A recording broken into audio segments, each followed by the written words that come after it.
sayang kau, waiting for the kingdom come.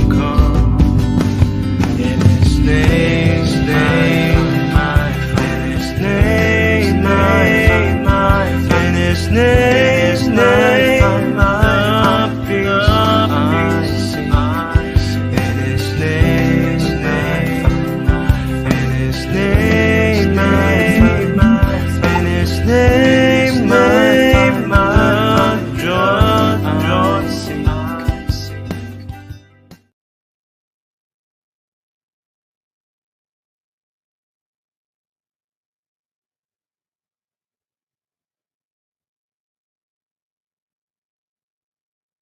Iya, salam semua. Selamat datang kembali di Zoom Sema Adonai ya. Kita pada hari Senin tanggal 26 Februari tahun 2026.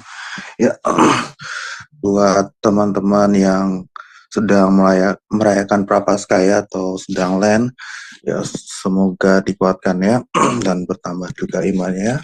Dan pada kesempatan kali ini kita kembali lagi bertemu dengan narasumber kita ya, Bapak Setio Nugroho yang selalu semangat pada hari Senin. Ya, silakan Pastor, apa kabarnya? Shalom, apa kabar teman-teman sekalian? Bro Agus, terima kasih untuk kesempatan Bu Heni dan semua tim yang ada di Sema Adonai. Setiap Senin adalah Senin yang menantang bagi kita semua. Setelah kita beribadah kemarin, maka kita dicas kembali, maka kita siap untuk mengisi hari-hari kita selama seminggu ke depan ini. Puji Tuhan. Nah, saya senang karena setiap Senin menjadi sebuah kesempatan bagi saya untuk berbagi, sharing, dan yang kali ini Bro Agus merupakan seri yang terakhir dari kitab Rut, yaitu Rut yang keempat. Ada topik yang menarik karena semua orang senang dengan akhir yang bahagia, ya happy ending.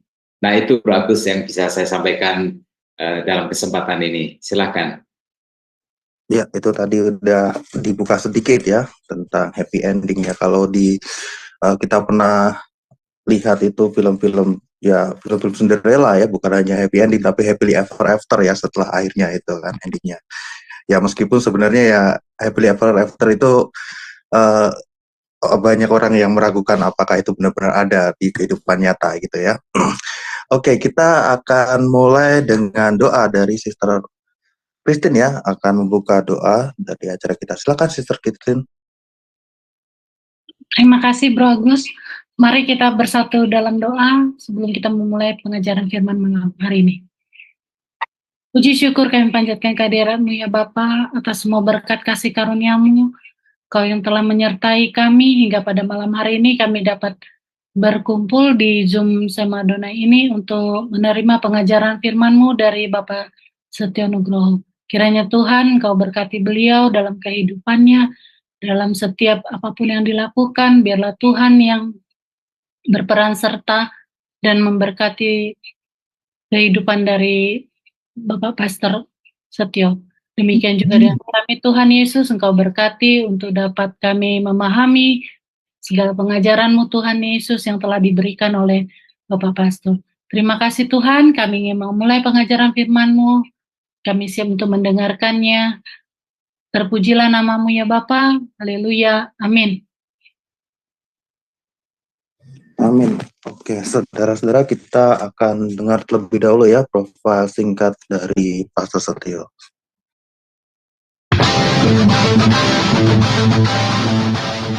Salam, kembali lagi di Sema Adonai.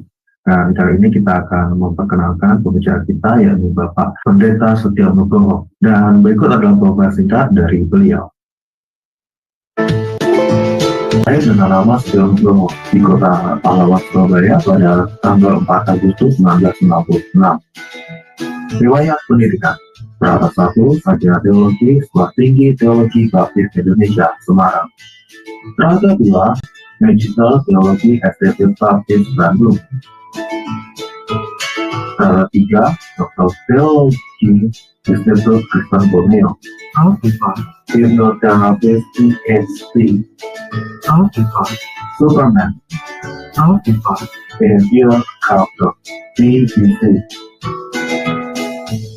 Pengalaman Wakil Ketua 1 Bidang Akademik SMP Baptis Bandung dari mulai tahun 2013 sampai tahun 2015.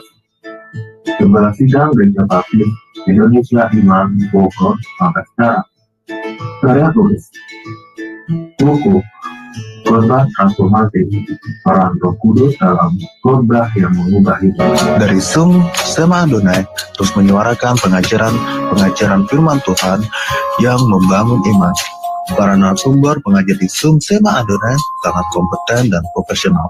Kami mengundang Anda bergabung bersama kami di Zoom Sema Adonai. Ya, demikianlah profil singkat dari beliau ya. Kita langsung ke hambanya. Silakan Pastor Setia. Baik, teman-teman sekalian, kita di akhir dari seri Kitab Rut ini, yaitu di pasal yang keempat, karena Kitab Rut ini cuma 4 pasal saja. Nah, topik kita adalah happy ending. Ya, kita senang, kita bahagia, kita selalu mengharapkan di dalam semua kisah-kisah yang kita lihat itu happy ending, ya, selalu berakhir dengan happy ending. Nah, saya akan bacakan ayat 1 sampai dengan ayat yang ke-17, Rut pasal 4 ayat 1 sampai dengan ayat yang ke-17. Boas setelah pergi ke pintu gerbang dan duduk di sana, kebetulan lewatlah penebus yang disebutkan Boas itu. Lalu berkatalah Boas, "Hai saudara, datanglah dahulu kemari, duduklah di sini." Maka datanglah ia, lalu duduk. Kemudian dipilihnyalah 10 orang dari para tua-tua kota itu, dan berkata, "Duduklah kamu di sini." Maka duduklah mereka, lalu berkatalah ia kepada penebus itu, "Tanah milik kepunyaan saudara kita Elimelek hendak dijual oleh Naomi, yang telah pulang dari daerah Moab. Jadi pikirku, baik juga hal itu kusampaikan kepadamu sebagai berikut.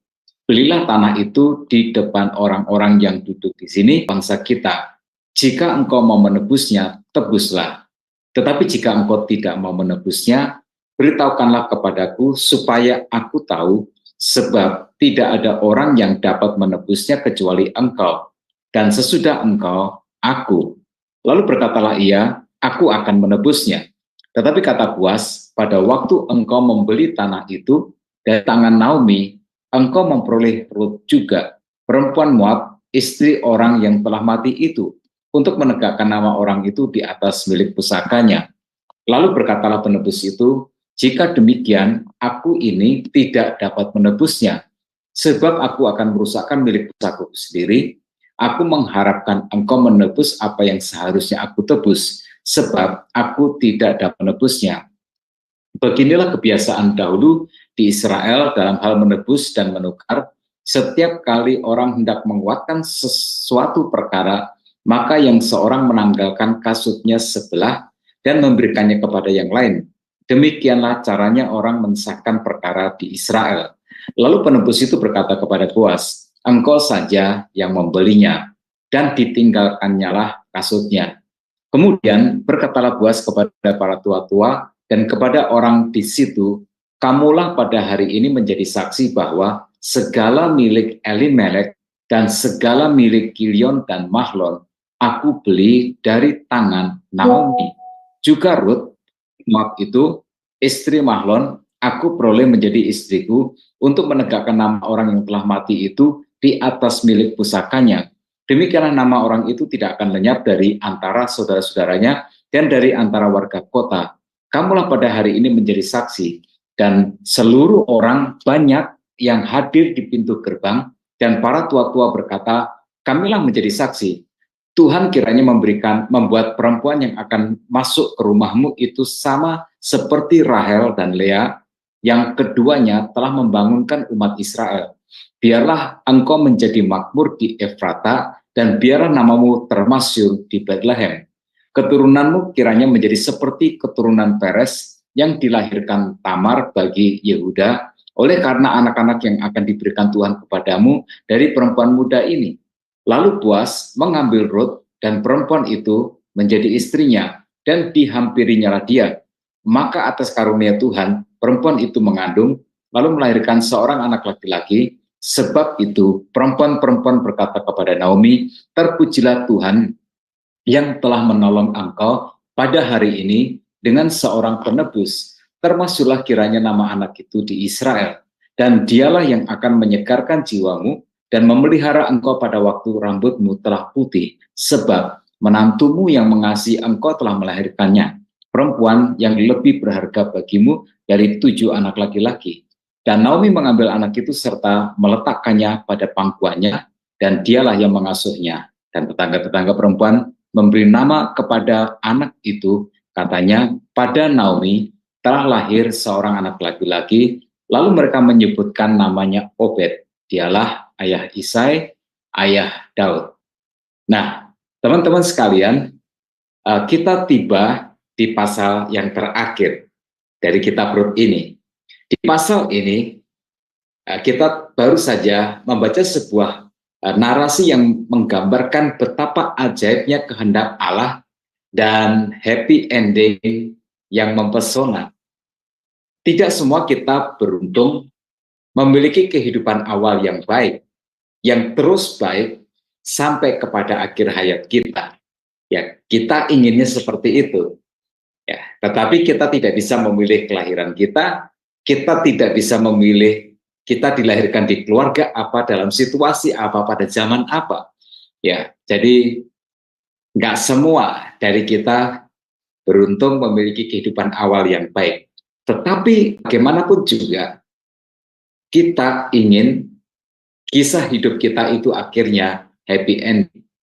Nah, dari Rut kita belajar awal yang buruk nggak masalah.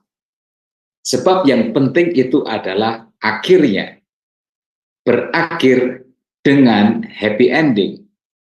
Hidup yang berliku dengan segala kesusahan, nggak apa-apa. Jika akhirnya kemudian berakhir dengan happy ending. Saya teringat, waktu masih muda dulu, saya naik gunung. Ya, saya naik gunung. Gunung yang pertama yang saya naiki adalah Gunung Gede, lalu kemudian Gunung Pangrango, terus kemudian Gunung Salak, lalu Gunung Mahameru ya di Jawa Timur. Itu. Sebenarnya ada rencana ke Rinjani, tapi saya keburu tua, ya. Jadi nggak jadi melanjutkan itu. Nah, teman-teman sekalian, percayalah, mendaki gunung itu luar biasa, penuh dengan perjuangan, ya. Apalagi trek yang dipakai untuk mendaki gunung itu oleh teman guide itu dipilihkan trek yang tajam, sehingga kita tidak bisa berjalan berdiri normalnya orang berjalan, tetapi harus merangkak ya dari satu akar pohon ke akar pohon yang lainnya, karena treknya tajam sekali. Dan saya masih ingat betul, seharusnya trek itu ditempuh dalam waktu 3 jam, tetapi saya membuatnya menjadi 6 jam, sehingga ya guide yang masih muda itu harus bersabar menghadapi saya. Karena kenapa? Saya belum pernah naik gunung sebelumnya, susah payah, mendakinya susah payah. Tetapi ketika sampai di puncaknya, semua susah payah itu akhirnya terbayar. Dan rasa bahagia itu membuat kesulitan-kesulitan perjuangan naik gunung itu mendaki gunung itu menjadi nggak ada lagi. Nah itulah. Jadi apapun kehidupan kita boleh saja memiliki awal kehidupan yang nggak baik, yang nggak beruntung, tetapi kita harus memiliki akhir kehidupan yang membahagiakan. Nah, dari kisah Rut di pasal yang keempat ini, pelajaran terbaik apa yang bisa kita ambil? Saya punya 3 pelajaran penting untuk kita semua dari Rut pasal yang keempat ini. Yang pertama, orang baik tidak selalu jalan kehidupannya baik di awal-awalnya. Saya ulangi sekali lagi, orang baik tidak selalu memiliki jalan kehidupan yang baik di awal-awalnya. Kita sudah membaca bahwa kisah Rut ini terjadi di zaman hakim-hakim. Zaman hakim-hakim digambarkan dengan ungkapan bahwa setiap orang berbuat apa yang benar menurut pemandangan mereka sendiri. Nah, bayangkan betapa kacaunya. Ya, bayangkan betapa kacaunya ketika orang berbuat menurut apa yang dia pikir itu benar. Pastilah itu sebuah keadaan yang kacau ya. Mungkin sekarang ini kita punya keadaan yang sedikit kacau belakangan ini atau tahun-tahun belakangan ini. Ya, baru-baru ini kan beberapa dosen, profesor, guru besar berkumpul lalu kemudian menyatakan bahwa yang dilakukan Pak Jokowi itu tidak etis gitu. Tapi anehnya adalah bahwa ketika Pak Jokowi dicaci maki, dihina dengan kata-kata yang kasar, simbol negara itu dihinakan begitu rupa, tapi para profesor ini nggak pernah bikin press conference dan bilang bahwa itu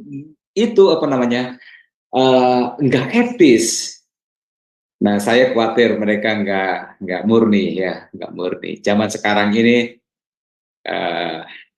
kadang-kadang orang bicara karena dibayar. Nah, jadi bayangkan betapa kacaunya. Dan di dalam keadaan yang seperti itu yang jadi korban biasanya adalah yang miskin dan yang lemah. Mereka yang kaya bisa membeli kuasa, bisa menghimpun kekuatan, bisa membayar orang yang kuat untuk membela dirinya atau membela kepentingannya. Jadi yang berlaku tidak lebih tidak kurang adalah hukum rimba. Dan orang baik bisa menjadi korban dari kejahatan yang terjadi di lingkungannya, lingkungan yang jahat. Lalu kemudian ada bencana kelaparan yang hebat yang terjadi di Bethlehem yang membuat Elimelek, suami Naomi, memutuskan untuk pindah ke Moab. Nah, suami memang harus seperti itu. Suami harus menjadi pengambil inisiatif untuk mencari solusi atau jalan keluar. Suami harus proaktif, suami harus lebih aktif untuk mengatasi masalah-masalah, ya, karena suami adalah kepala keluarga, dia seorang pemimpin. Dan sekaligus dengan itu, mencoba untuk membangun harapan yang baru di Moab. Tetapi ternyata di Moab, Elimelek meninggal dunia. Tidak ada tragedi yang paling menyedihkan selain daripada kita ditinggalkan oleh orang yang kita cintai. Itu sesuatu yang pasti sangat memukul hati dari Naomi. Tetapi rupanya nasib malang Naomi tidak berhenti sampai di situ saja. Kedua anak lelakinya yang menikahi wanita setempat, wanita Moab, setelah 10 tahun pernikahan, juga akhirnya satu persatu meninggal dunia. Naomi mengalami kemalangan yang luar biasa. Dia kehilangan seluruh anggota keluarganya, orang-orang yang dicintainya itu. Nah, Ruth sendiri juga mengalami kepahitan di dalam kehidupannya. Kebahagiaan pernikahannya hanya berumur 10 tahun saja. Lalu kemudian dia menjadi seorang janda.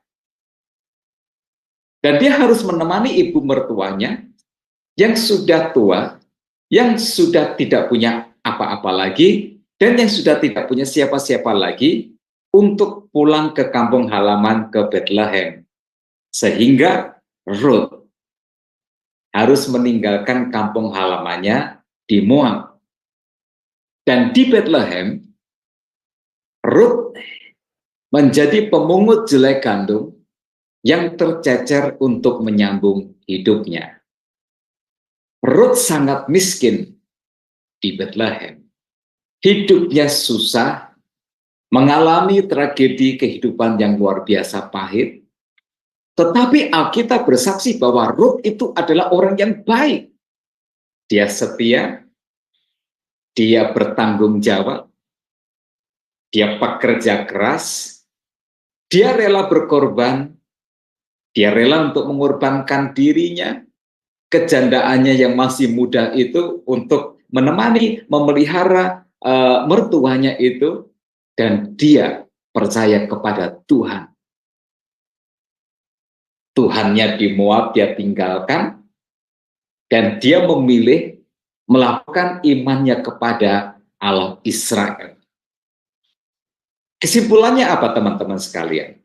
Kesimpulannya adalah bahwa orang baik tidak selalu baik jalan kehidupannya di awal-awalnya.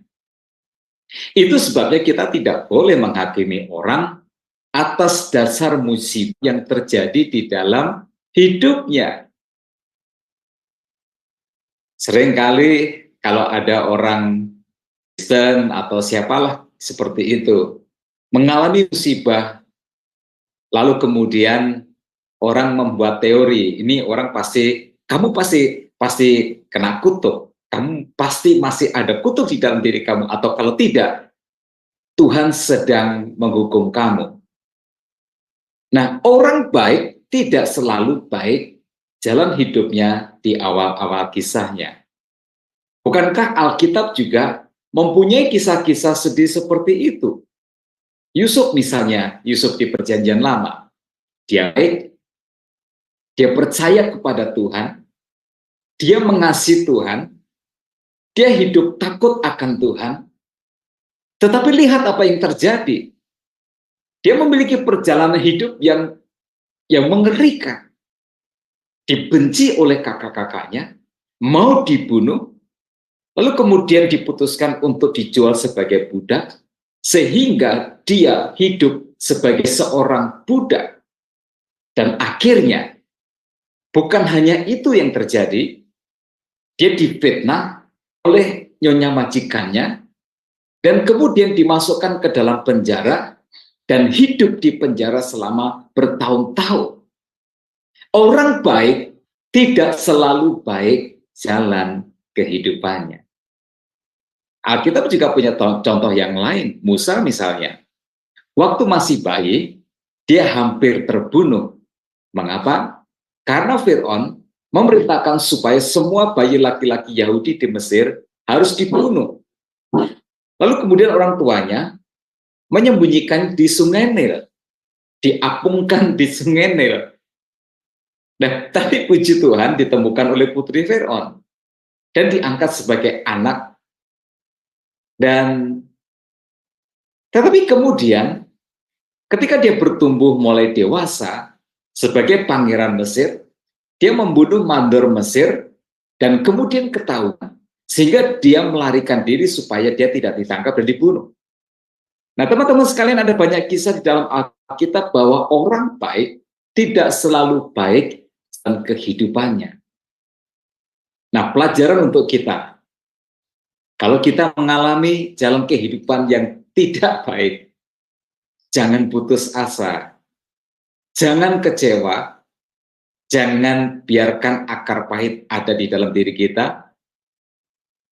Teruslah berbuat baik, jangan pernah berhenti untuk menjadi orang yang baik. Mengapa? Sebab di suatu hari nanti, Tuhan akan mempertemukan kita dengan orang yang bisa menghargai kebaikan kita seperti Rut ini. Tuhan pertemukan dengan Boaz. Dan saat itu terjadi, kisah perjalanan kita nanti akan berakhir dengan happy ending. Karena itu, saya ingin mengutip Mazmur pasal 37 ayat 1 sampai dengan 4 yang mengingatkan kita, jangan marah karena orang yang berbuat jahat, jangan iri hati kepada orang yang berbuat curang, sebab mereka segera lisut seperti rumput dan layu seperti tumbuh-tumbuhan hijau.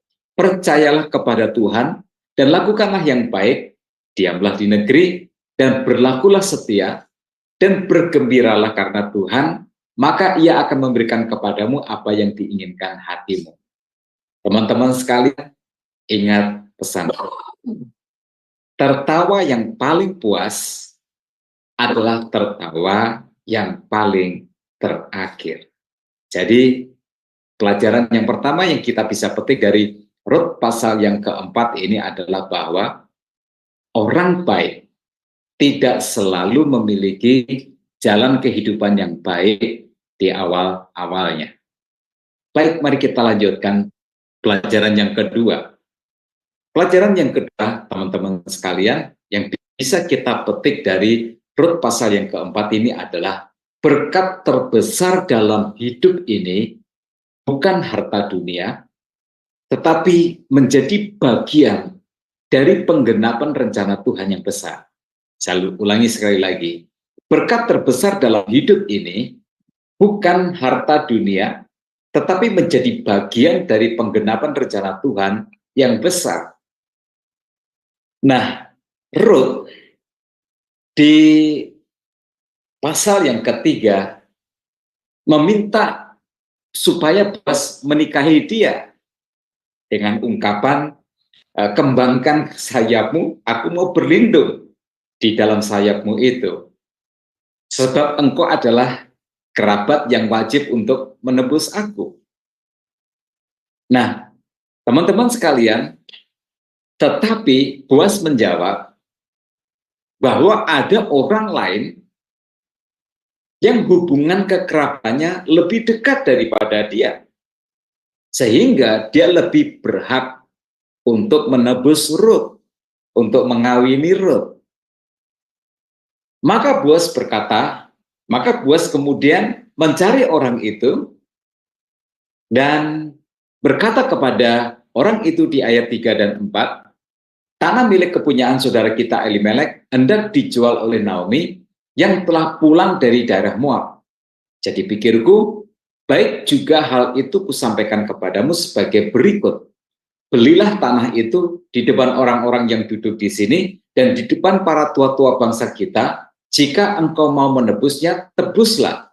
Tetapi jika engkau tidak mau menebusnya, beritahukanlah kepadaku supaya aku tahu, sebab tidak ada orang yang dapat menebusnya kecuali engkau, dan sesudah engkau, aku. Lalu berkatalah ia, aku akan menebusnya.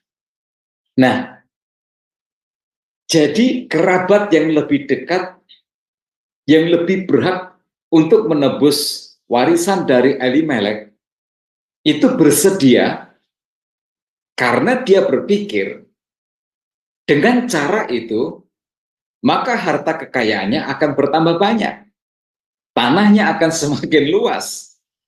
Ya, kita tahu bahwa tanah adalah merupakan harta, sebuah investasi dan bisa dikelola untuk menghasilkan.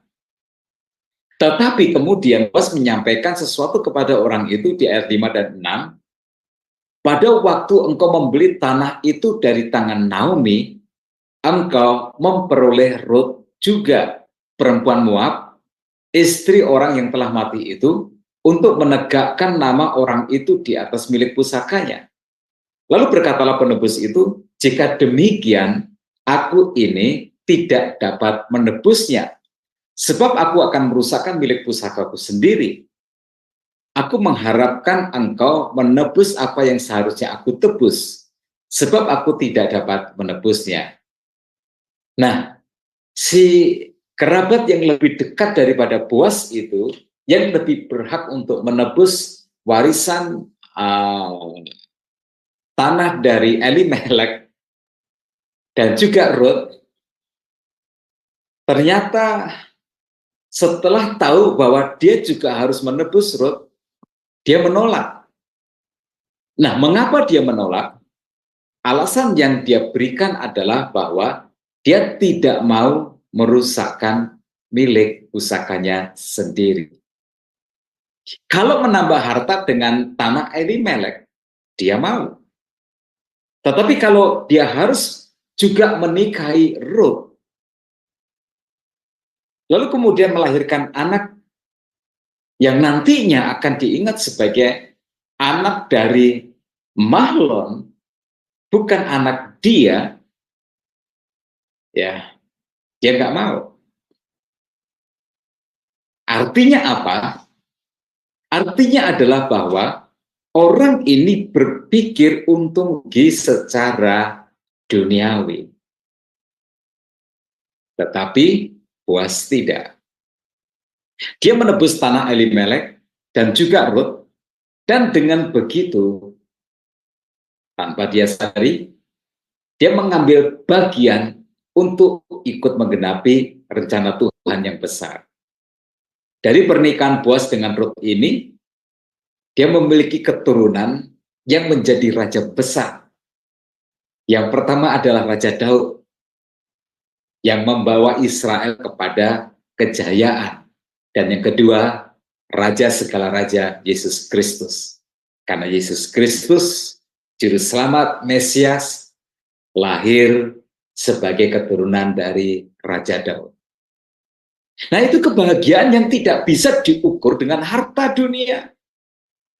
Nama Boaz dan Rut tercatat di dalam Alkitab dan akan terus diingat sampai kepada kekekalan. Teman-teman, saya teringat dengan seorang wanita yang mempersembahkan minyak narwastu dalam buli-buli yang tentunya harganya sangat mahal sekali. Nah, melihat hal itu, Yudas kemudian mengkritiknya sebagai sebuah pemborosan. Tapi apa kata Tuhan Yesus? Biarkan wanita ini melakukannya. Namanya akan terus diingat di sepanjang masa. Kalau cuma kaya secara duniawi, percayalah, kebahagiaan kita terbatas. Durasinya pun juga pendek. Dan harta tidak akan memberi kepada kita kebahagiaan yang sesungguhnya. Apalagi kalau memang kita punya hati mengejar harta. Ingat, di atas langit masih ada langit. Sebanyak-banyaknya harta yang kita miliki, ada orang lain yang lebih kaya daripada kita. Dan begitu juga dia. Sekaya-kayanya, sebanyak-banyaknya harta yang dia miliki, masih juga akan ada orang lain yang lebih kaya daripada kita. Tetapi, kalau kita terlibat menjadi bagian dari penggenapan rencana Tuhan, bahagia kita itu sampai kepada kekekalan. Saya punya contoh yang kecil saja.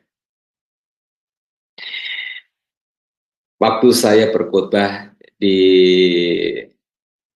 kota yang berbeda tapi nggak terlalu jauh. Saya tinggal di Bogor, lalu saya berkhotbah di Bekasi. Saya sudah dipesan oleh istri saya untuk segera pulang, tetapi rupanya ada special moment, sehingga akhirnya saya nggak bisa langsung pulang. Nah, istri saya yang berkhotbah di gereja saya sendiri, gereja kami sendiri. Ketika saya tiba di gereja untuk menjemput istri saya, itu sudah sekitar jam 3 atau setengah 3. Dan istri saya bilang begini, kamu ditunggu sama jemaat bapak-bapak itu. Ya, selesai mereka nggak mau pulang. Saya tanya, ngapain mereka? Ya pengen ngajak kamu ngopi gitu. Di mana? Di puncak gitu. Ditunggu sampai jam 2 nggak pulang-pulang, akhirnya mereka pulang. Hati saya bagus, teman-teman sekalian. Nggak enak hati, tapi juga bahagia. Ya ketika saya nggak ada, saya ditunggu, mereka rela menanti berjam-jam ya untuk ngajak minum kopi, ya biasanya ngobrol. Yes, ya tetap mereka ingin bertemu, walaupun mereka sudah ibadah. Ya, saya bersyukur. Begini, kebahagiaan kita, kalau kita menjadi bagian dari menggenapi kehendak Tuhan, rencana Tuhan, itu sebuah kebahagiaan yang nggak bisa dinilai dengan uang, dengan harta. Kebahagiaan itu akan ada sampai kepada kekekalan. Lalu pelajaran yang ketiga, teman-teman sekalian, yang saya petik dari Rut pasal yang keempat ini adalah bahwa masa lalu yang buruk hanyalah milik sejarah. Masa depan yang indah adalah milik mereka yang di masa kininya memilih Tuhan. Saya ulangi sekali lagi. Masa lalu yang buruk hanyalah milik sejarah. Waktu nanti akan menguburnya dalam-dalam. Tapi masa depan yang indah bisa kita songsong di dalam Tuhan. Nah, ada keterangan yang menarik tentang Boaz. Semoga ini mendewasakan kita secara rohani dan secara teologi. Next, kalau kita melihat di Matius pasal 1 ayat 5 dan 6a, ya di PowerPoint-nya itu salah ketik ya. Matius pasal 1 ayat 5 dan 6a, ada sedikit keterangan yang menarik, itu tentang silsilah Tuhan Yesus. Dikatakan begini, Salmon memperanakan Boaz dari Rahab. Boaz memperanakan Obed dari Rut. Obed memperanakan Isai, Isai memperanakan Raja Daud. Dan kemudian kalau kita melompat ke ayat yang ke-17, begini bunyinya. Jadi, seluruhnya ada 14 keturunan dari Abraham sampai Daud, 14 keturunan dari Daud sampai ke pembuangan ke Babel, dan 14 keturunan dari pembuangan ke Babel sampai Kristus. Jadi perikop itu, Matius pasal 1 ayat 1 sampai dengan 17 itu adalah merupakan silsilah dari Tuhan Yesus yang menjelaskan bahwa Yesus itu adalah Mesias yang dijanjikan oleh Allah dari sejak semula. Dan nama Boaz ada di situ, termasuk kedua orang tuanya. Nah, jadi Boaz itu anak siapa? Boaz itu anak Salmon dan ibunya adalah Rahab. Lalu kemudian kita bertanya, siapa Rahab itu? Rahab adalah pelacur bangsa Kanaan. Namanya tercatat dalam silsilah yang melahirkan Yesus Kristus, Juru Selamat.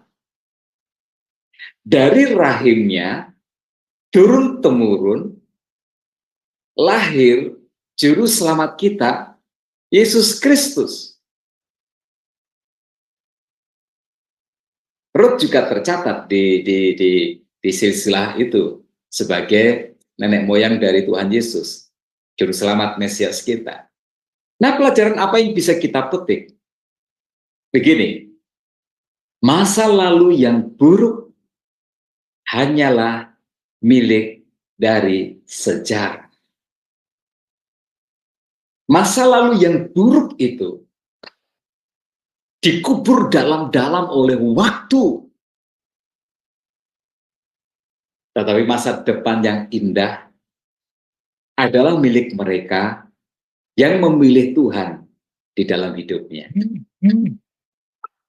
Rahab pelacur Kanaan itu kemudian ketika mendengar kota Yeriko akan diserbu oleh bangsa Israel, hatinya bergetar, dia bertobat, dia percaya kepada Allah Israel. Dia memilih Tuhan. Dan pada saat dia memutuskan untuk membantu para pengintai Israel itu adalah merupakan sebuah keputusan dia untuk dia memilih percaya kepada Tuhan yang disembah Allah Israel. Teman-teman sekalian, jika kita bertobat dari dosa-dosa kita, maka masa lalu kita yang buruk itu hanyalah milik sejarah. Tuhan tidak peduli seberapa buruk kita di masa yang lalu. Tetapi jika di masa kinimu ini kita memilih Tuhan, Tuhan bisa memakai kita secara luar biasa di hari depan nanti. Ruth juga sama. Dia janda, dia seorang wanita Moab, bangsa yang menyembah berhala. Nah, kadang-kadang masyarakat kita menempatkan janda pada tempat yang kurang terhormat. Tetapi nama Ruth juga masuk ke dalam daftar silsilah dari nenek moyang atau orang-orang yang melahirkan Daud dan kemudian akhirnya Yesus Kristus. Nah, oleh sebab itu, dengarkanlah ini teman-teman sekalian, masa lalu yang buruk bukan pemasti buruknya masa depanmu nanti. Saya ulangi sekali lagi, masa lalumu yang buruk bukan pemasti buruknya masa depanmu nanti. Jadi kalau begitu apa yang terpenting dalam hidup ini? Yang terpenting adalah masa kinimu. Apakah masa kinimu engkau memilih Tuhan? Apakah masa kinimu itu kau gunakan untuk Tuhan? Apakah masa kinimu itu engkau gunakan untuk terlibat mengambil bagian dalam penggenapan rencana Tuhan? Teman-teman sekalian, kita lihat bahwa mereka yang ada, yang menjadi tokoh, yang menjadi aktor, yang menjadi pelaku di kitab Rut ini, akhirnya namanya tercatat sebagai nenek moyang dari Tuhan Yesus Kristus. Tercatat dalam silsilah Matius pasal 1 ayat 1 sampai dengan ayat yang ke-17 itu. Kita bisa berakhir dengan happy ending ketika kita memutuskan dalam hidup ini kita mengikut Tuhan. Oleh sebab itu, teman-teman sekalian, yuk putuskanlah saat ini sekarang ini, aku mau ikut Tuhan. Aku mau percaya Tuhan. Kalau kita sudah pernah melangkah salah, kita masih bisa berguna bagi kerajaan Allah. Berikan hidup kita untuk Tuhan. Mari kita bertobat dari keburukan hidup kita yang pernah kita lakukan di masa lalu kita. Dan kita berikan hati kita sepenuhnya untuk Tuhan. Dan lihat nanti di masa yang akan datang bahwa hidup kita akan berakhir dengan happy ending. Terima kasih, saya kembalikan kepada Bro Agus sebagai moderator. Silakan Bro Agus.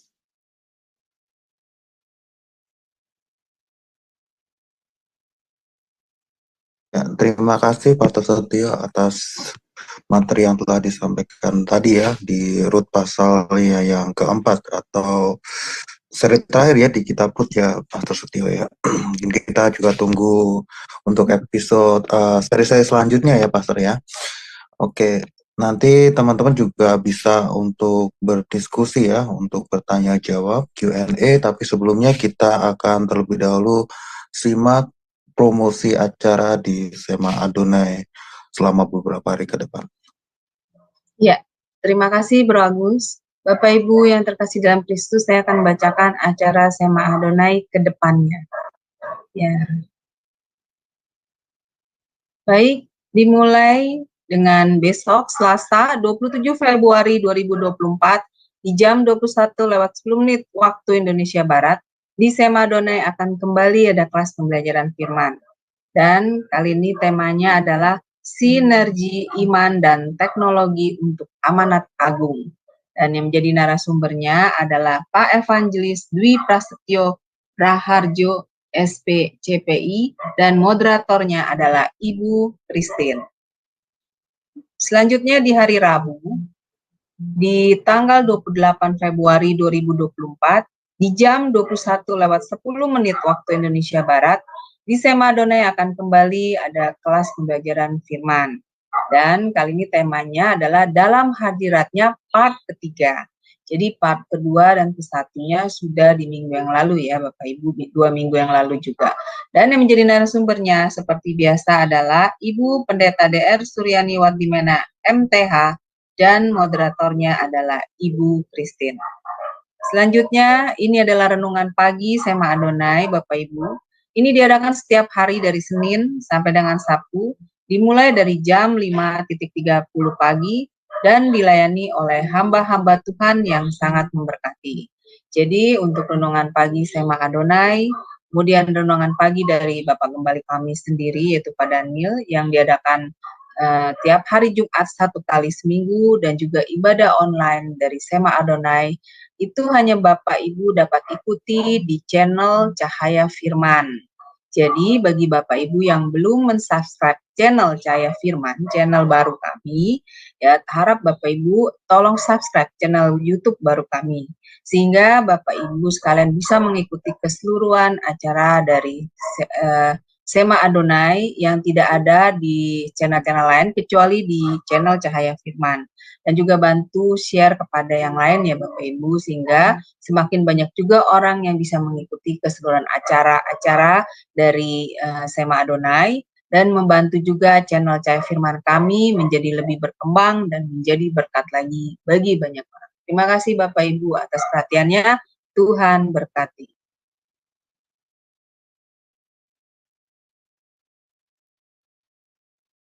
Amin. Terima kasih Sister Aling atas program kita berapa hari ke depan ya.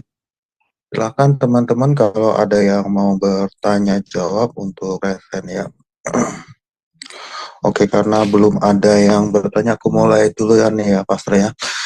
Oke Pastor, bagaimana kita mendescribe gitu kan tentang masa depan itu seperti apa? Karena kalau kita jelas lah masa lalu itu sesuatu hal yang sudah berlalu yang jadi history gitu ya. Tapi ketika kita bicara tentang masa depan kan kalau di Inggris itu kan ada, atau mungkin orang Amerika yang sering ngomong itu ya, living the dream gitu kan. Ketika orang udah memasuki masa ideal apa yang dia harapkan sudah terjadi, seperti halnya udah mapan dalam zona nyaman dan udah mendapatkan semua gitu kan, udah dapat gaji yang fantastis, itu baru dianggap sebagai masa depan. Lalu sebenarnya masa depan yang ideal atau living the dream itu seperti apa gitu Pastor? Yes. Kalau mengambil pelajaran dari kisah Ruth ini, ya, saya percaya bahwa Ruth, Naomi, dan juga Boaz nggak membayangkan bisa sejauh apa dan setinggi apa, sehebat apa masa depan yang mereka miliki. Ya, hidup ini penuh dengan kejutan. Ya, hidup ini penuh dengan kejutan. Ya, hidup ini seringkali lebih daripada apa yang kita ekspektasikan. Jadi begini, yang terpenting adalah masa sekarang ini, masa kini kita. Masa kini kita jalani dengan sebaik mungkin, dengan kesungguhan hati, dengan percaya kepada Tuhan. Kita jalani apa yang menjadi bagian kita untuk kita kerjakan. Lalu kemudian sisanya kita serahkan kepada Tuhan. Ya. Sisanya kita serahkan kepada Tuhan. Dengan catatan seperti ini, jangan menutup diri. Ya, jangan menutup diri. Ya. Biarkan kehidupan ini, atau dalam bahasa yang lebih rohani, biarkan Tuhan melontarkan kita ke tempat-tempat atau ke posisi-posisi atau ke peranan-peranan yang mungkin nggak pernah kita pikirkan, mungkin nggak pernah kita duga. Nah, kebanyakan orang itu ingin sesuatu yang sifatnya pasti, ya, sesuatu yang sifatnya aman, sesuatu yang sifatnya nyaman. Itu tergambar dari ungkapan-ungkapan seperti ini. Kalau punya cita-cita, jangan tinggi-tinggi, sebab nanti jatuhnya sakit, ya. Semakin tinggi, jatuhnya semakin sakit. Nah, itu adalah gambaran orang-orang yang hanya melihat dari sisi resikonya, ya, dari sisi yang negatifnya. Tetapi coba kalau kita membiarkan kehidupan ini, membiarkan Tuhan melontarkan kita sesuka mau melontarkan kita, maka di masa depan nanti akan ada kejutan-kejutan yang luar biasa. Tetapi poin yang ingin saya sampaikan adalah bahwa Tuhan, masa kini kita itu harus kita isi, kita kerjakan dengan sesuatu yang baik, yang bermanfaat, dan sesuatu yang produktif, sesuatu yang efektif. Begitu, Bro Agus.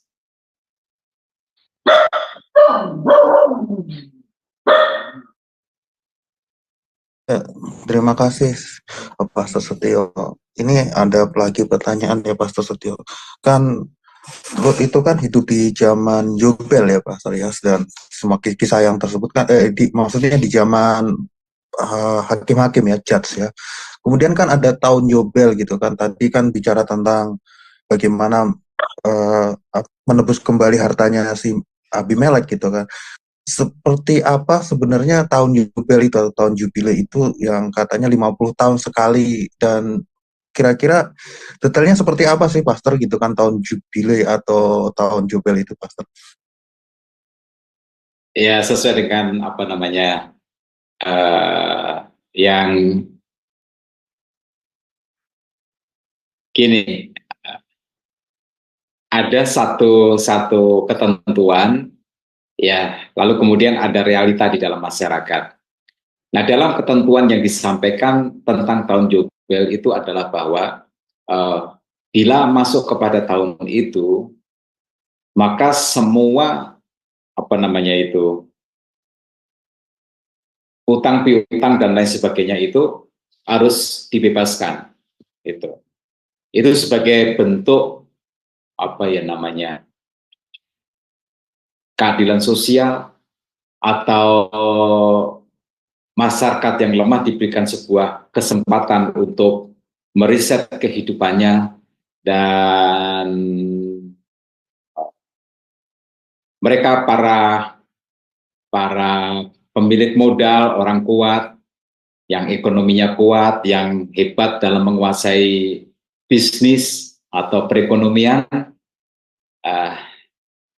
harus bisa mengerem diri untuk jangan mengeruk kekayaan sebesar-besarnya dan memanfaatkan kelemahan dari orang lain, ya, atau kekurangan dari orang lain.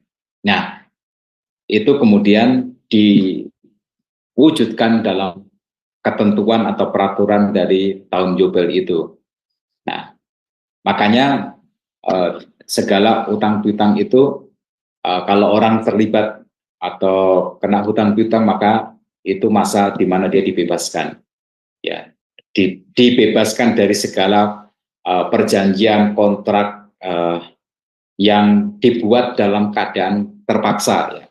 Itu bukan kontrak kerja normal itu. Nah, tapi ya namanya manusia, masyarakat, ya, itu bisa saja ada penyimpangan-penyimpangan yang terjadi untuk menghindarkan diri dari kewajiban-kewajiban seperti itu. Nah, tapi itu kan ya memang dunia ini adalah dunia yang berdosa. Ya, saya ingat dosen saya bilang begini,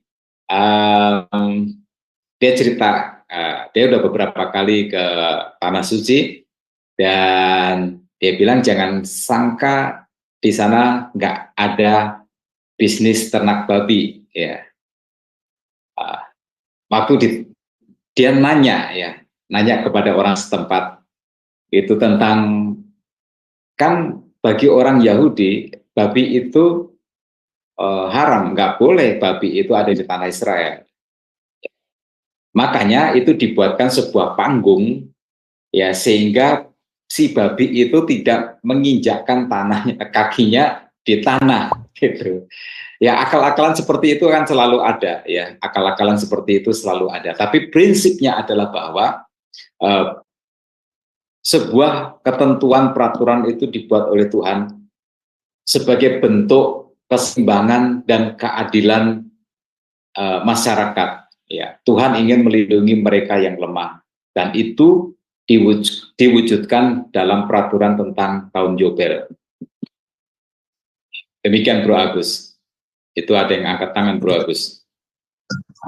Ya, jadi kayak semacam itu ya Pastor ya, apa cara Tuhan untuk menghentikan kapitalisme kayak gitu ya Pastor ya, dengan memakai dengan hukum seperti itu ya. Mengendalikan, ya betul, mengendalikan itu loh Bro Agus, mengendalikan sebuah apa ya namanya, siapa kuat dia yang berkuasa itu. Ya, dalam konteksnya kelemahan ya. Orang berhutang itu kan bukan seperti sekarang kita berhutang untuk modal bisnis, itu kan beda kasusnya ya. Tapi dalam hutang itu ada asumsi, ada masalah perekonomian, ada masalah kehidupan, ada musibah yang terjadi. Jadi mereka kemudian berhutang. Nah, hutang itu kemudian ada pertanggungjawaban atau ada ikatan-ikatan itu. Dalam apa namanya kisah tentang janda yang miskin itu, janda seorang hamba Tuhan, nabi itu, anaknya mau diambil untuk sebagai pembayar hutang, ya disita debt collector untuk pembayar hutang, untuk dia bekerja sekian waktu lamanya. Nah, hal-hal semacam itu, jadi dalam situasi seperti itulah yang kuat nggak boleh terlalu memanfaatkan kelemahan dari orang yang lemah. Nah, tahun Yobel itu adalah betul-betul sebuah tahun atau momen atau peraturan yang dinantikan oleh mereka yang lemah. Mereka akan dibebaskan dari semua bentuk perjanjian yang membelenggu kehidupan mereka itu. Dan ketika itu terjadi, mereka semua bahagia. Nah, tentu bagi mereka yang bermodal kuat, ya, yang punya kapital kuat, harus menahan diri. Cukupkan sampai di sini, kamu mengeruk keuntungan dari mereka yang lemah. Itu sebuah kasih sayang Tuhan untuk memelihara umatnya dalam bentuk regulasi, ya, dalam bentuk peraturan.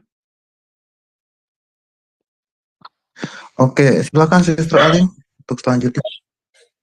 Iya, baik, terima kasih Bro Agus. Shalom, selamat malam Pastor Tio. Iya. Selamat malam. Pastor, aku mau nanya yang nomor 2 ini, yang mengenai berkat terbesar dalam hidup ini bukanlah harta duniawi, tetapi menjadi bagian dari penggenapan rencana Tuhan. Maksudnya ini, Pastor, misalnya ketika kita dihadapkan dalam harus memilih ya, Pastor, misalnya kita ini memilih untuk bekerja atau memilih untuk melakukan pelayanan. Nah, ini bagaimana Pastor? Seperti ini pengertiannya. Iya. Meninggalkan pelayanan gitu, ya, Mas. Lalu memilih bekerja. Iya, bagaimana ini Pastor? Kalau seperti ini. Iya. Itu apa ya namanya, sebuah hubungan pribadi kita dengan Tuhan ya. Itu. Apakah saya memilih Ya, frozen Pastor Tio.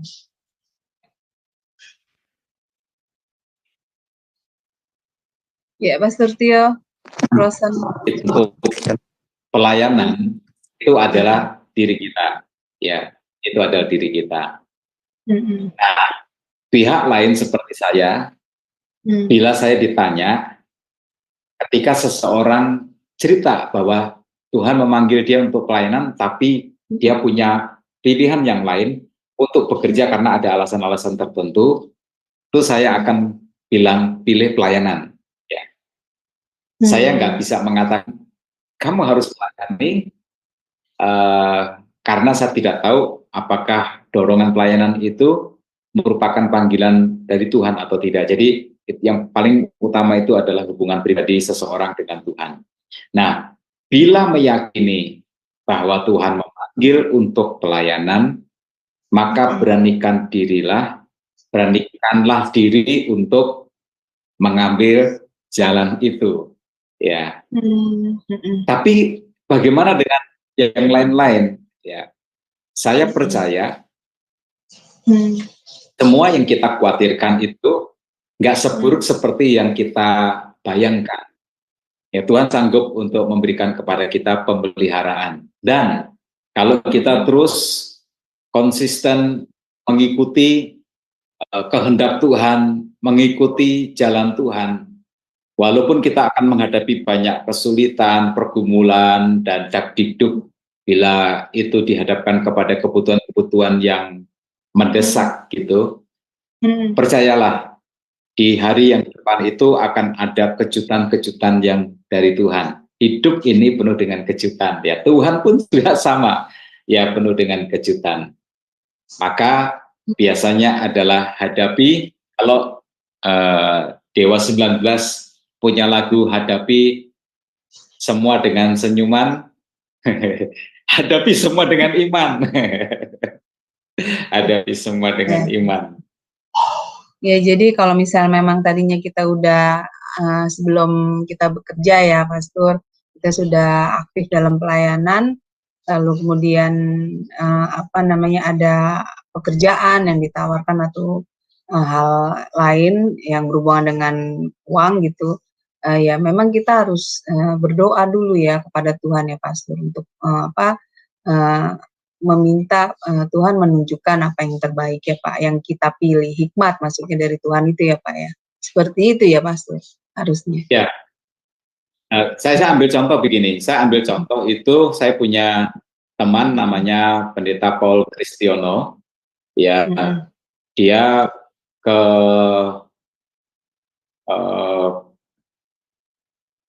dia masuk ke Banten ya, ke Serang, itu dia ingin merintis gereja dan ternyata dia mendapatkan intimidasi, demo, dan tokoh-tokoh masyarakat itu menekan dia, dan dalam negosiasi atau rapat dengan aparat, mereka mendeklar bahwa sudah ada pesan dari pendahulu mereka, tokoh-tokoh mereka di zaman yang lampau, bahwa nggak boleh ada gereja di situ, gitu. Nah, dia memulainya, masuknya itu dengan membuat sebuah proyek bisnis ya, dengan bisnis itu. Dia memulainya dengan bisnis. Dia merekrut banyak orang untuk bisnisnya itu, sambil diam-diam dia membangun sebuah gedung untuk ibadah itu. Nah, tapi akhirnya dia mendapatkan tekanan yang luar biasa, ancaman untuk dibunuh, keluarganya diikuti, ya segala macam lah. Ya singkat cerita, dia menghadapi keadaan yang buruk itu. Tetapi yang dia nggak mulai langsung dengan aku datang ke Serang untuk bikin gereja, enggak. Dia datang ke sana untuk bisnis. Tetapi dia tahu bahwa di bisnis itu adalah sebuah jembatan untuk dia bikin gereja. Nah, sekarang dia memiliki gedung gereja di sana yang menampung 800 orang, tapi masih bernama Rumah Doa, ya, Rumah Doa. Untuk betul-betul bernama gereja itu dia belum bisa, ya, dia masih menghadapi kendala, gitu. Dan dia akhirnya kemarin nyalek, saya nggak tahu apakah dia berhasil atau tidak. Segala macam cara itu sudah dibuat, sudah dilakukan, tetap nggak tembus. Sekarang dia bilang, saya coba dari jalur politik praktis gitu, dan itu mendapatkan sebuah tantangan yang luar biasa hebat. Inti dari cerita saya ini adalah begini, di pekerjaan yang dia lakukan, dia punya dia tahu bahwa itu adalah sebuah jembatan saja. Nah, kalau Ibu Aling misalkan ditawari sebuah pekerjaan yang menghasilkan uang, tapi kalau di situ bisa melihat itu adalah semacam jembatan untuk melayani Tuhan, nggak apa-apa untuk diambil. Tetapi jika hanya uang saja, ya sebagai tujuan dan nggak ada yang lain selain daripada itu, saran saya pelayanan. Betul. Wah, terima kasih Pastor untuk pencerahannya. Betul sekali ya Pastor. Dalam memilih segala sesuatu, keputusan jalan di dalam hidup kita memang harus meminta hikmat ya Pastor dari Tuhan, supaya kita tidak salah melangkah ya. Jadi kita benar-benar mengerti kehendak Tuhan dan benar-benar menjadi bagian dari penggenapan rencananya ya Pastor ya, seperti itu. Ya sekarang kan saya ini kan sedang sekolah juga teologi, memperdalam ilmu firman Tuhan, lalu saya juga pelayanan. Ya saya harus bisa memilih gitu loh Pastor. Betul seperti yang Pastor tadi bilang, jika pekerjaan yang ditawarkan itu tidak menjadi jembatan untuk pelayanan kerjaan Tuhan, ya hanya untuk demi uang, ya sudah jelas ya Pastor pilihannya. Iya. Terima kasih Pastor Tio. Habis ini ngapain? Balik, tunggu sebentar. Iya. Setelah selesai belajar teologi, bidang pelayanan apa yang akan diterjuni? Saya belum tahu Pastor. Ini justru saya lagi berdoa sama Tuhan menunjukkan karunia apa gitu yang Tuhan berikan kepada saya. Seperti itu Pastor Tio. Iya. Iya, baik. Terima kasih Pastor, Tuhan berkati. Shalom. Tuhan berkati. Shalom. Iya, Pastor, tadi ada menyisakan satu pertanyaan gitu yang dari ngomongnya sama Sister Aling tadi ya, pembicaraan tadi tentang rumah ibadah dan gereja. Apakah itu equal dengan, kalau di bahasa Inggris itu chapel sama church, itu apakah equal dengan kata itu ya Pastor ya? Atau mungkin ada deskripsi lain tentang hal itu Pastor? Tentang rumah ibadah dan gereja itu, Pak. Iya, jadi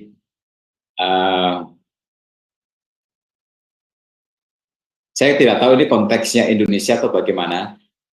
Istilah itu rupanya orang lebih suka kepada istilah ya, lebih mementingkan kulit daripada substansi ya, atau esensi ya. Itu. Jadi ketika dia bikin gereja dengan nama gereja itu, masa turun, tokoh-tokoh turun, ya aparat turun dengan maksud untuk menutup ya. Tapi ketika dia gunakan nama rumah doa yang fungsinya juga sama sebenarnya, fungsinya sama, ya dipakainya sama untuk ibadah-ibadah juga ya, berfungsi sebagai gereja, tapi dengan nama rumah doa itu rupanya lingkungan bisa menerima.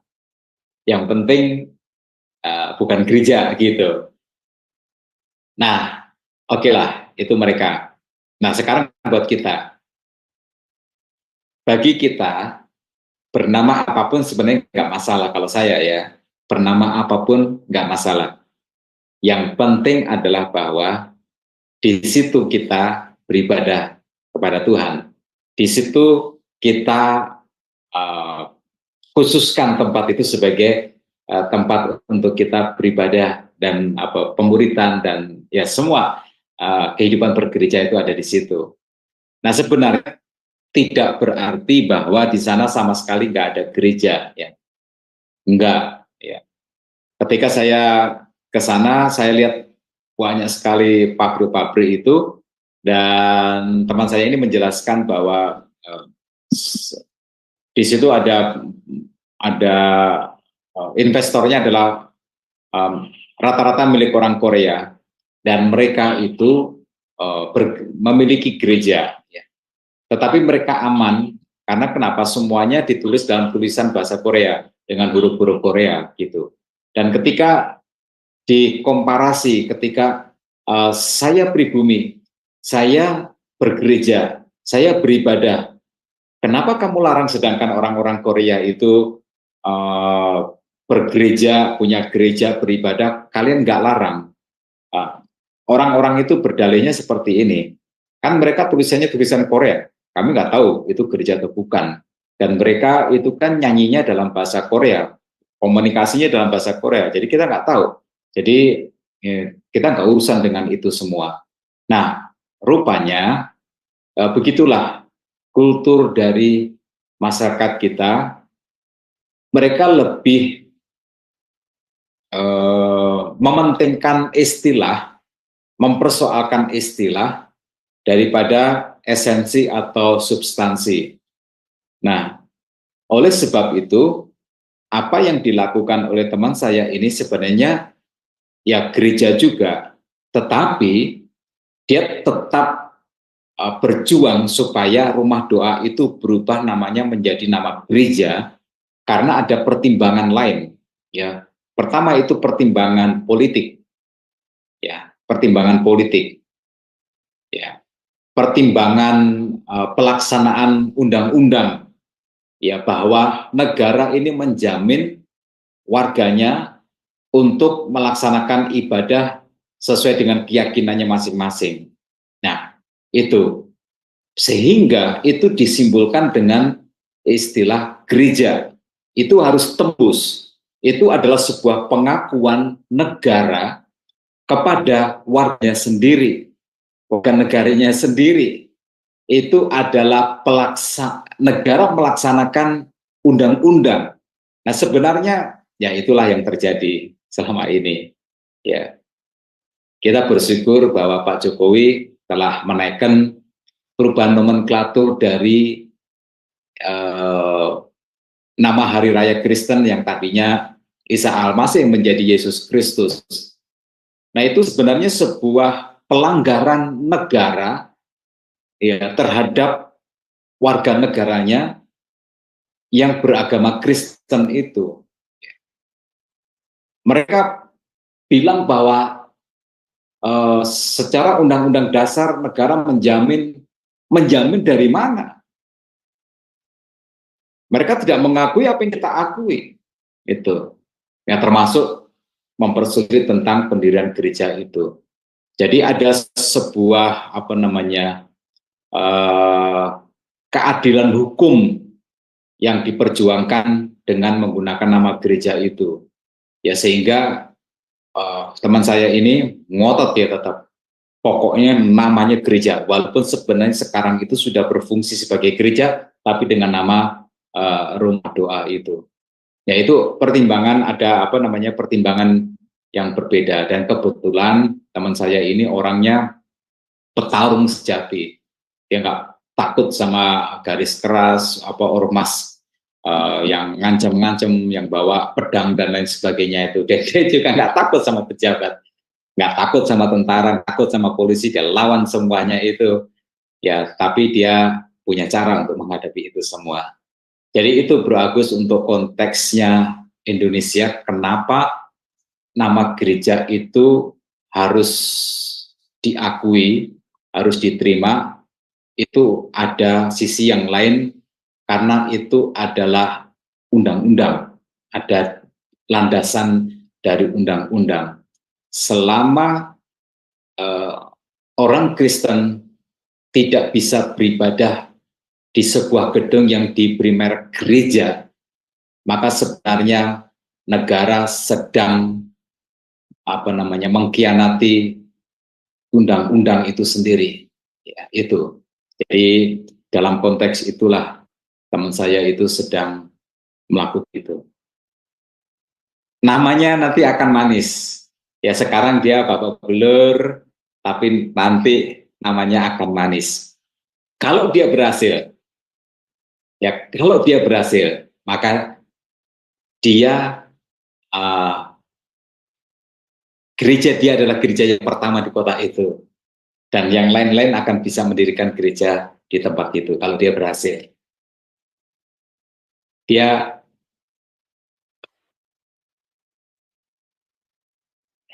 Itu kebahagiaan dia cari, menjadi bagian dari penggenapan rencana Tuhan. Ya, daripada cari jalan aman, apa namanya, ngumpulin duit itu.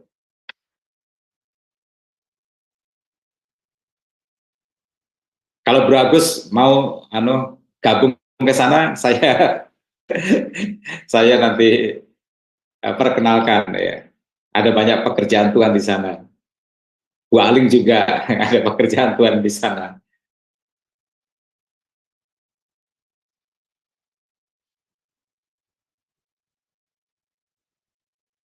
Yes, Pastor.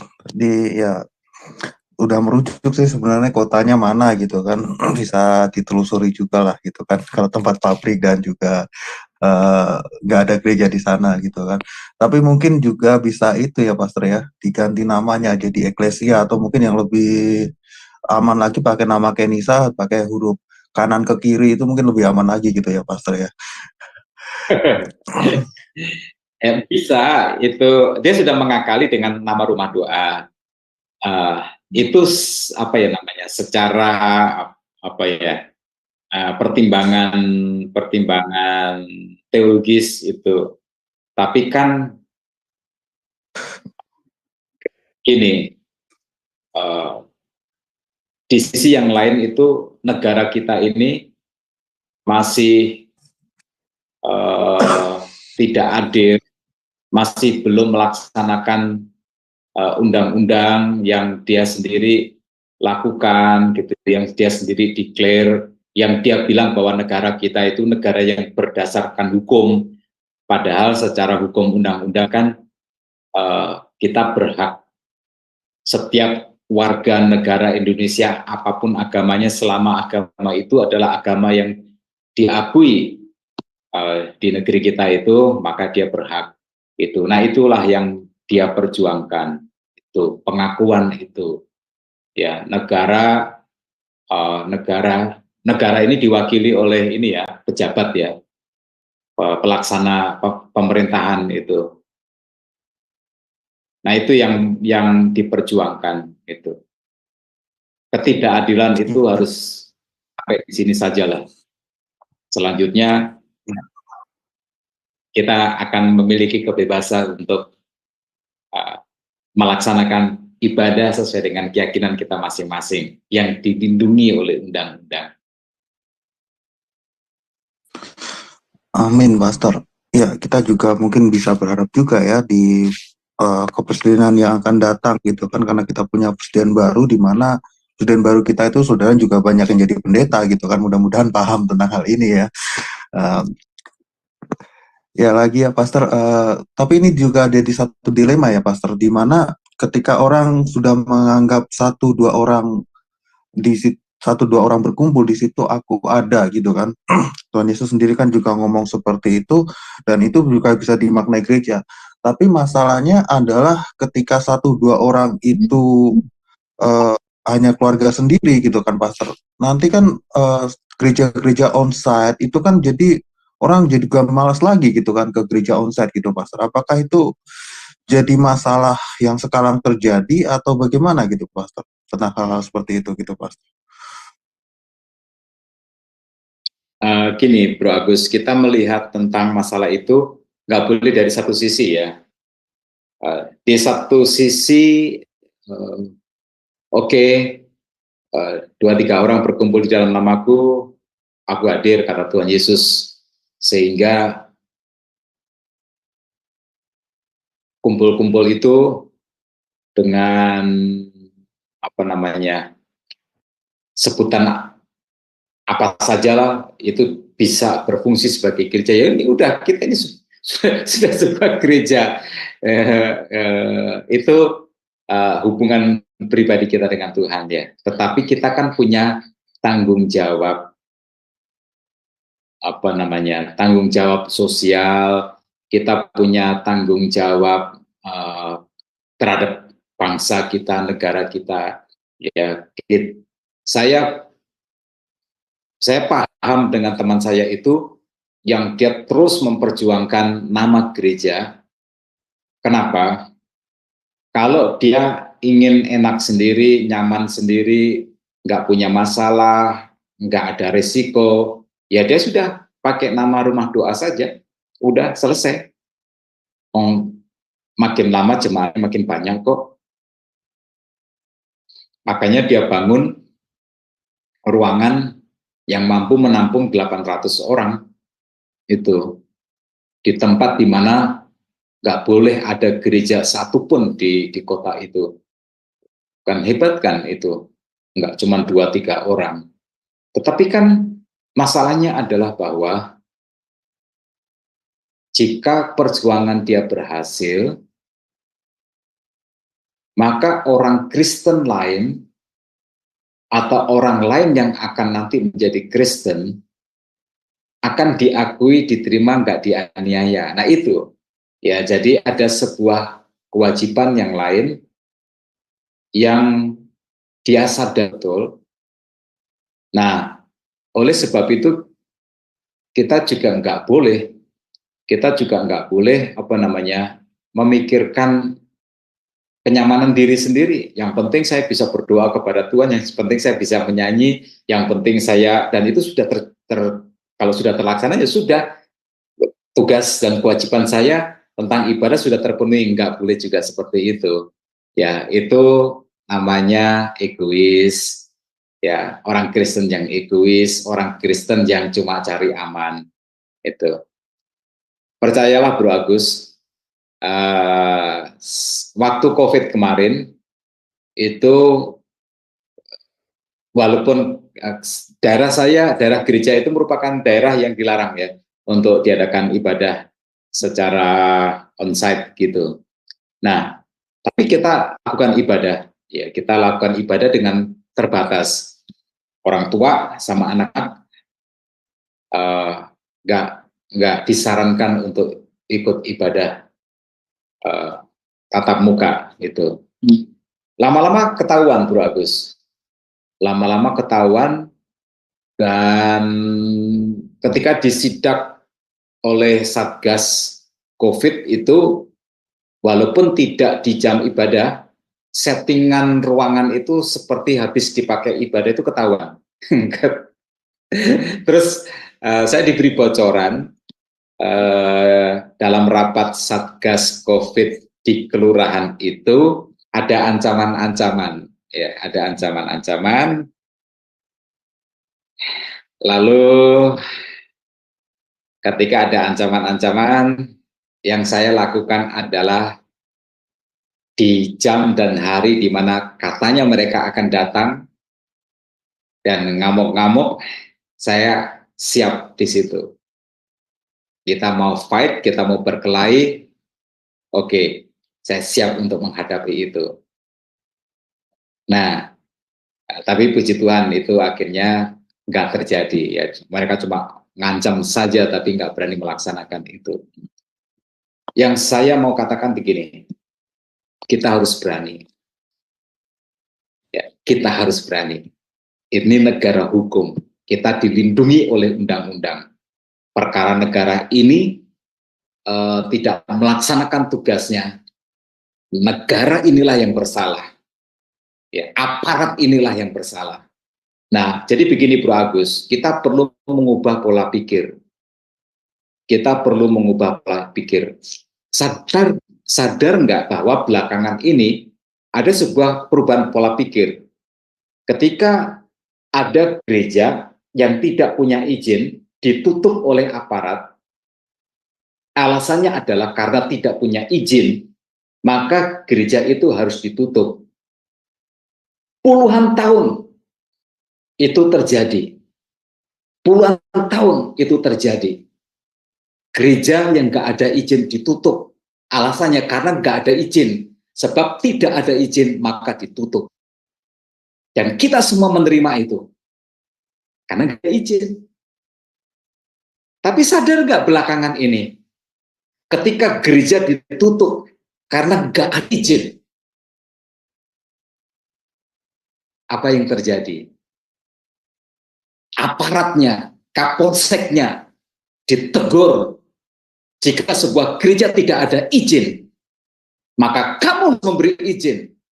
Sebab kalau tidak, negara berarti melalaikan tugasnya, melaksanakan undang-undang, bahwa negara menjamin.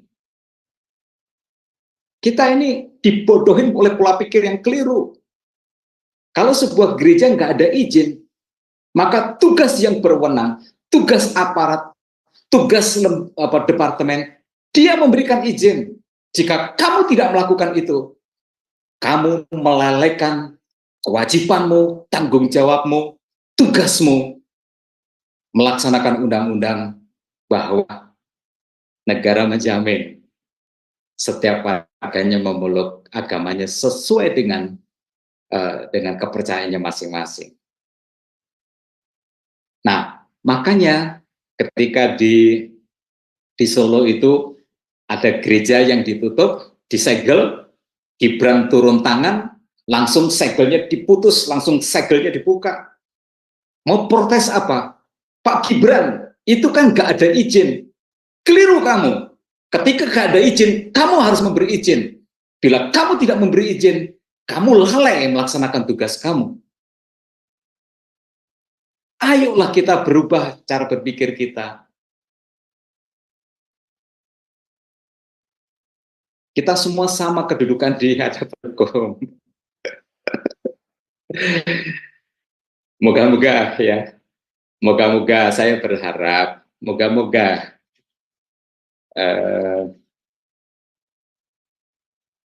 kalau memang pasangan itu ditetapkan KPU untuk menjadi presiden dan wakil presiden, maka apa yang selama ini mereka lakukan, itu mereka lakukan dengan lebih tegas lagi, karena posisinya lebih kuat.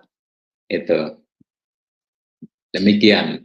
Tapi sebenarnya yang 03 kalau menang pun juga saya juga berharap juga, karena wakilnya kan juga ahli hukum yang kita sangat percaya, hormati. Beliau adil dalam hukum. Itu Bro Agus. Jadi apa ya namanya, kita jangan menerima begitu saja logika-logika yang selama ini dipaksakan atau diajarkan yang kayaknya logis gitu.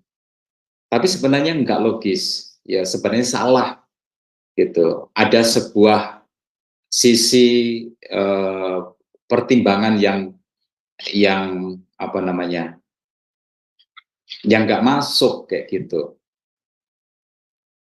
Makanya sekarang ini pola pikirnya harus diubah. Ini kan zaman keterbukaan, zaman informasi lebih mudah diakses, zaman yang lebih cerdas lah daripada yang kemarin-kemarin itu. Maka dari itu kita harus berjuang. Biarin gereja bernama gereja, jangan dinamain yang lain. Hanya untuk cari aman gitu. Ya, amin. Terima kasih Pak Susatyo, karena ini juga tidak ada lagi respon dari partisipan. Ya, bisa dikasih konklusi dan doanya. Silakan Pastor. Baik, teman-teman sekalian, seperti topik kita happy ending. Rut pasal 4 ini akhirnya ditutup dengan happy ending. Nah, kita kebanyakan seperti Rut, atau sebagian dari kita mungkin seperti Rut. Tidak semua orang memiliki awal kehidupan yang baik, tetapi kita semua harus berhasrat, berkeinginan bahwa akhir kisah hidup kita adalah akhir kisah hidup yang happy ending. Nah, untuk itu kita harus mengerti, bisa memetik pelajarannya, yaitu yang pertama, orang baik tidak selalu jalan kehidupannya di awal-awalnya. Tetapi sekalipun begitu, jangan pernah berhenti menjadi orang baik. Karena di suatu hari nanti, Tuhan akan pertemukan kita dengan orang yang bisa menghargai kebaikan kita. Lalu yang kedua, berkat yang terbesar di dalam hidup ini bukan harta dunia, tetapi menjadi bagian dari penggenapan rencana Tuhan yang besar. Kebahagiaannya lebih langgeng sampai kepada kekekalan. Kebahagiaannya lebih berkualitas. Sesuatu yang sulit untuk dideskripsikan tapi bisa untuk dirasakan. Dan yang terakhir, ingat ini. Masa lalu yang buruk hanya milik dari sejarah. Waktu akan mengubur dalam-dalam masa lalu kita yang buruk.